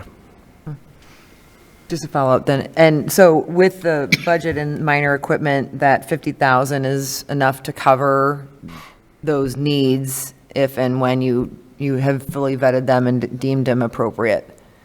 Yes, it's. I believe that amount will cover, our needs. I think, these technologies are not dramatically expensive. One of the units for spike strip is about $4,000 a unit. I don't think we would put one in every single squad car in town, but we would strategically place a few of them out each shift so that we would have some in the north, the central, and the south, so that if something was coming our way, we could get out in front of it. Thank you. Alderman Udaro. Thank you, Mayor. Chief McLean, thank you and all of your members of the department for all the hard work you've been doing. I just want to ask one question when it comes to technology. You see in the city of Chicago, when it comes to big shopping centers, these mobile units that are scanning, constantly scanning. You had mentioned LPRs, which we know are license plate readers and so on. Is this technology being looked at by our department to be used in some of the larger parking lots, surveying retail businesses, and what would these things cost? So our downtown parking enforcement vehicle does have ALPR cameras on it, and that system will alert an officer if a vehicle has been entered in the database as a stolen vehicle or a wanted vehicle. So our downtown area has the coverage that you're speaking of. The reason I mentioned stolen cars is stolen cars are kind of the lifeblood of serious crime in the Chicagoland area. Stolen car offenses and vehicle thefts have gone up dramatically over the last few years. Some of them have to do with social media trends, showing everybody how quickly they can steal certain types of cars. When people are going to commit burglaries or armed robberies or other vehicle thefts, they're not coming out in their own vehicle, they're coming out in somebody else's stolen car. So that's why we were so sensitive to interdicting stolen cars when they come into Elmhurst, because they're going to do something more serious. So that ALPR technology is important. We focused on fixed ALPR at all the entrances and exits because they're always there. A moving vehicle can miss a vehicle if it's not there in the right place at the right time. An ALPR on a police car isn't scanning any license plates if the officer is on his lunch break or her lunch break. So the fixed ALPR we really like, and we've seen that strategy, once we adopted it in 2016, became much more widely adopted by a lot of the other suburbs because they saw how successful it was here in Elmhurst. I would say that as this technology improves, one of the things that is kind of a side benefit of our new squad car cameras that we're getting next year, it has ALPR technology in it. So the dash cam that's facing forward it has the acuity to actually recognize license plates. So though not, the only reason we went with getting new squad car cameras because our old ones were due for replacement anyway, this new technology is going to be part of that. One follow-up, please. In reference to retail theft, people running from the store with whatever, how are we able to detect that? That's what I'm kind of really driving home here. So sorry, Alderman. No, that's what I'm looking for. So Alderman, a lot of the information that we utilize to catch people that commit organized retail crime. I'm not talking about the teenager that decides to take a shirt that he or she likes. I'm talking about people that go into stores and steal hundreds or even thousands of dollars worth of merchandise in groups. The groups that do that don't just do it once and never again. They do it on a regular basis. So we are very attuned with our other law enforcement agencies in the Chicagoland area, and we share information. So if another agency has an incident like that, and they have pictures or video of the people that committed the crime in their town, and they have pictures or video of the car that they've left in, that gets shared with us, and then we're able to put that information, if it has a license plate especially, into our database, and we know that that person entered Elmhurst. And now our officers can respond to the area and check and see, is there going to be a crime happening at one of our stores? Especially if it's a stolen vehicle, that's something where our officers are definitely checking the area, looking to catch it while it's still on the road and prevent a crime from occurring in our town, because being in a stolen vehicle is a crime all on its own. Thank you. Alderman Bram. Thank you. Just a few comments. One, I'll extend the same thing I said to our fire chief. I appreciate and respect everything you and your team do, so thank you for that. My only real comment here is a lot of my fellow aldermen have covered the topics I may have asked questions on. I think Alderman Toledo may have stated it earlier tonight, but since it's after 10 o'clock, I don't recall. In regards to prioritization, and Alderman Brennan, I believe, mentioned it already. I will encourage anybody who hasn't. The chief was kind enough to give myself and Alderman Hill a tour of the police department station, sorry, not of every individual. And it was very enlightening to me, even though I've been there before for visits, Professionally, yes, yes. I've been there before for Citizens Police Academy, et cetera. It was enlightening to see not every, but a lot of the nooks and crannies of the police station and what the deficiencies are. It was obvious to me that the deficiencies were the poor utilization, I'll call it, of the space within the police station. I knew that already. But where we're at with some of the infrastructure for the building, where we're at for the I think it was the HVAC, and I'm not going to mention everything. The very small storage space and office space, et cetera, down the road. But I think that's where it comes to the prioritization, and I believe it was Alderman Toledo mentioned before. We have a lot of things that are high priority here in town that we need to make a decision on, and I'm looking forward to see what the Public Affairs and Safety Committee discusses on this topic, and, where does this fall within our overall priorities. But thank you for that tour, because honestly, it was eye-opening to me, which I hope that everybody has an opportunity to see the police station in a in a citizen capacity, not a criminal capacity. It's my hope too, yes. He's in the Witness Protection Program. Alderman Deuter. Thank you, Mayor. Chief, I appreciate how proactive you are being and continue to be as you look for new equipment, new methods of protecting the community. You mentioned two things, and I just want to hear a little bit more about them. One was the two-person strategic team. If you can just talk a little bit about that, and if that has a budget impact, and describe it a little bit more. Same thing with the traffic unit officer. Sure. So as you probably recall from last year's budget hearing, one of our largest challenges was staffing. We had really reached a very high vacancy level, and we've worked very hard over the last year through our recruitment and retention efforts to bring staffing up. So we went from a low point last year of having 9 vacancies to currently, as I sit here today, we have 3 full-time vacancies, which is an improvement. Our budget last year and this year and into 2024 is still that 68 full-time sworn officer level. There's no increase in full-time staff here. However, the improvement in our staffing situation that we had this year now allows us to staff a traffic unit, which we haven't been able to do since the beginning of 2020, and then a mission team, which did exist before in 2019. So basically the improved staffing, the ability to actually get officers hired and retained and work closer to that full-time or full staffing level of 68 is allowing some of these dormant units to return. Great, thank you. Alderman Irby. Thank you, Mayor. I'll put in a shameless plug for City Council with Citizens Police Academy with Chief McLean and Chief Duford.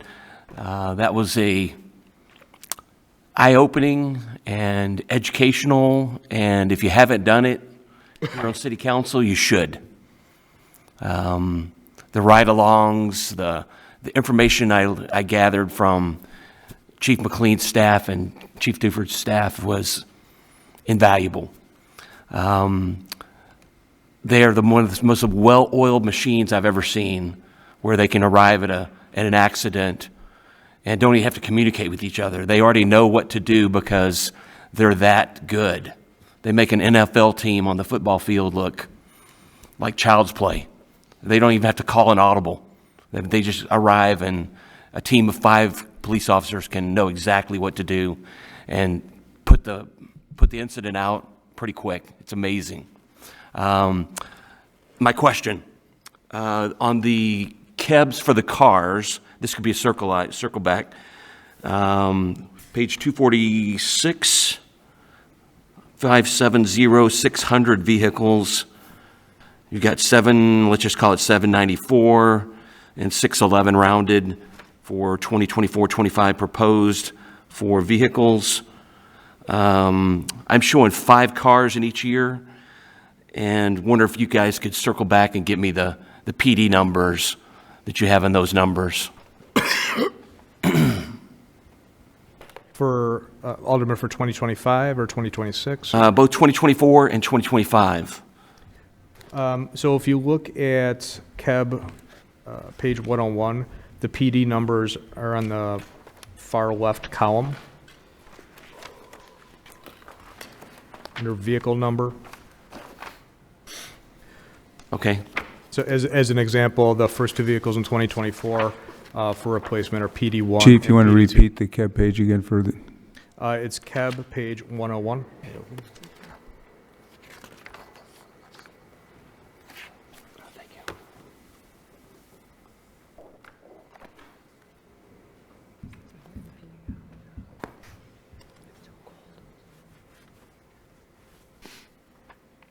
All right, thank you. I'll reconcile those to mine.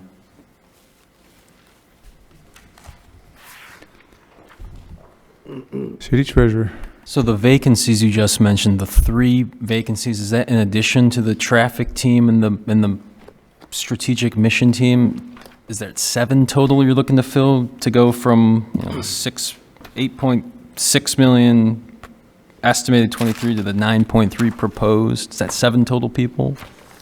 No, it's Just 3. the 3? So, Okay. so basically in 2024, 2 officers that are current patrol officers today are going to be mission team officers in January. So it's not an increase in staff. It's just planning for the future on allocating staff. Okay, thank you. And then on the CAMs, that's a state law, right? So is the state helping us out? It sounds like we're using federal funds. Is the state throwing them? Maybe this doesn't matter because we're using federal funds, but like, did they offer to help at all with that funding? For the retail crime cam? The body cams? Oh, the body cam. Oh, Yeah. body cameras. So yes, I'm happy you brought that up, Treasurer. So there is a state grant for reimbursement of spent body camera funds. So we will be eligible for that next fall once our program is in place. But as of right, it doesn't front the money to us. So we got to get a program up and running, and then we can apply for reimbursement. All right, thank you.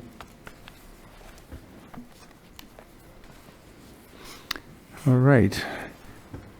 So I will say, Chief, you've had a very good year. I know you have the respect of the community and the council. Public safety, as you've heard from the alderman, is most important to us, and you have our complete confidence.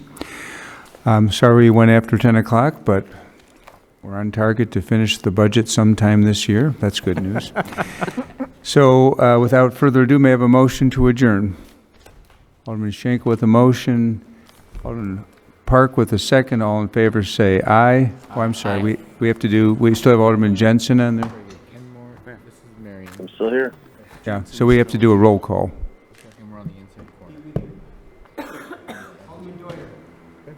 Aye. Aye. Aye. I can't hear, but I assume that's me now, so aye. Aye. Aye. Aye.